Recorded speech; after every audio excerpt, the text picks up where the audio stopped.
Mu mwaka gwa 2019 nga tunagenda mu muggalo gw'ekirwadde kya COVID-19, gavumenti yali yasaawo enkola ey'okuyitibwamu okulungamya abakadde manyiddwa nga Elder Persons Development Policy. Kati olwaleero abakugu basinkanye ku Imperial Royale Hotel mu Kampala okwekennenya ebiri mu nkola egenda okweyambisa gavumenti omwaka guno okuyamba abakadde mu ggwanga eyitibwa Validation of Elder Persons Development Plan. Abakulembeze b'abakadde basonze ku birina okusibwako essira okulaba nga tebalekebwa mabega. When you go to the hospital for medication, the older persons really have had time getting medicine. Omukadde singa afuna income, singa afuna akasente kamuyamba, awo obulamu bugenda kukyuka.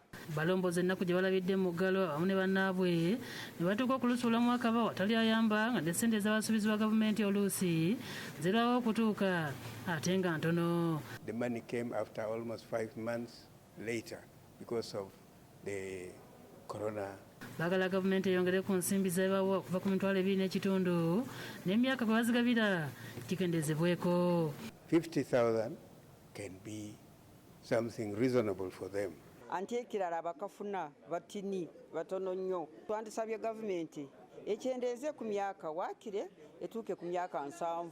Abamu kwalwanira eddembe ly'abakadde abakyala nga bakulembeddwamu Kezia Mukasa akulira Grandmothers Consortium batubuulidde ebirala ebirina okukolebwa okuyamba abakadde abakyala kubanga bebasinga okulabirira abaana enfuuzi kyokka nga tebalina maanyi gakola. Amalwaliro galiko wala okusinga abakadde bwe bandibadde nga basobola okutambula n'okutwala abazzukulu bennyini.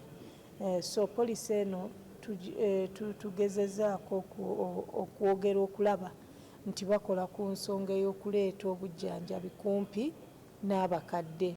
Ekyokubiri ensonga y'okuba nti beetuusaako emmere mu maka, food security, nga food insecurity evudde nnyo mu kubula essente ezisobola okugula ensigo. Okusinziira ku Mukasa, amateeka galina okulongoosebwamu okulaba nga abakadde bafuna obwenkanya kubanga abasinga eddembe lyabwe lityoboolwa ng'oluusi banganda zaabwe babikola.